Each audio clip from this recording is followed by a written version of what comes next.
છેવાડાના ગરીબ અને વંચિત પરિવારજનોને પોતાનું ઘર મળી રહે તેમજ ટાઢ, તાપ અને વરસાદ સામે સુરક્ષા અને રક્ષણ મળે તેવી દરેક વ્યક્તિની અંતરની ઈચ્છા હોય છે.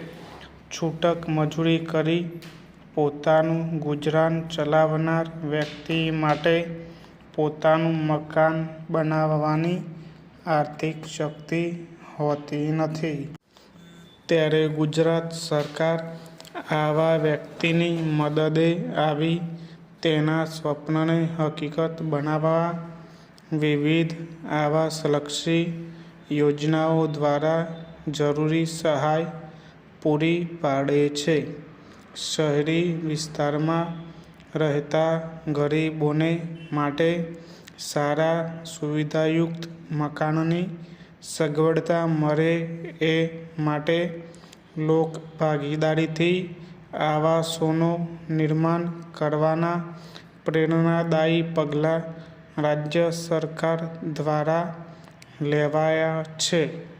શહેરો નગરોને ઝૂંપડપટ્ટીમુક્ત શહેરી વિસ્તારમાં રહેતા ગરીબો અને મધ્યમ વર્ગના લાભાર્થીઓને વ્યાજબી કિંમતના આવાસો પૂરા પાડવાના ઉમદા હેતુ સાથે શરૂ થયેલી વડાપ્રધાન આવાસ યોજના એ શહેરી જીવન સરળ બનાવ્યું છે.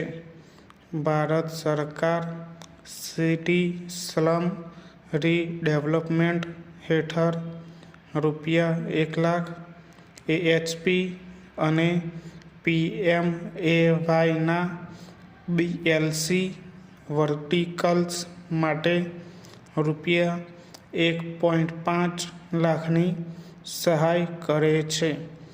PMAY અંતર્ગત આર્થિક રીતે નબળા વિભાગો અને ઓછી આવકવાળા વર્ગના લાભાર્થીઓ માટે 6.5% દરે વ્યાજ સબસિડી આપવામાં આવે છે, જે પ્રતિ ઘર 2.67 લાખ જેટલી થાય છે. ફકરો: વડાપ્રધાન શ્રી નરેન્દ્રભાઈ મોદીએ વડાપ્રધાન ગ્રામીણ આવાસ યોજનાનો વર્ષ 2015માં પ્રારંભ કર્યો હતો.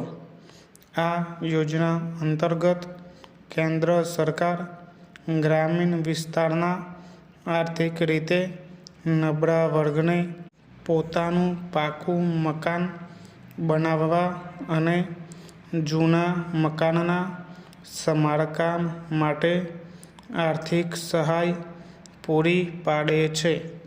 આ યોજના અંતર્ગત ભારત સરકાર સપાટ જમીન પર પાકું મકાન બનાવવા માટે રૂ.1,20,000 તથા ડુંગરાળ વિસ્તારમાં પાકા મકાન બાંધવા રૂ.1,30,000ની નાણાકીય સહાય આપે છે. ગામની વિકલાંગ વ્યક્તિ, માત્ર એક દીકરી ધરાવતા કુટુંબો, આર્થિક રીતે નબળા વર્ગના લોકો, મહિલાઓ, અનુસૂચિત જાતિ અને જનજાતિના લોકો વગેરેને આ યોજનામાં પ્રાથમિકતા આપવામાં આવે છે. ગુજરાતમાં અત્યાર સુધીમાં 2,45,613 આવાસ પૂર્ણ કરાયા છે.